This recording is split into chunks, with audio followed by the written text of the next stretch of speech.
Hello friends, and in this video we are going to unbox a magnetic Rubik's cube. Yes, it is a magnetic Rubik's cube. As you can see, this is the company name. So let's start. And I am unboxing the first the cube opens. This is the stand for holding the cube.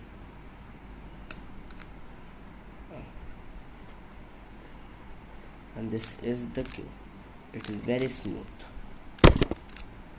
I've made a checkerboard pattern on it. So another one more part is left. That is opening the cube's holding part. In this we can hold the cube.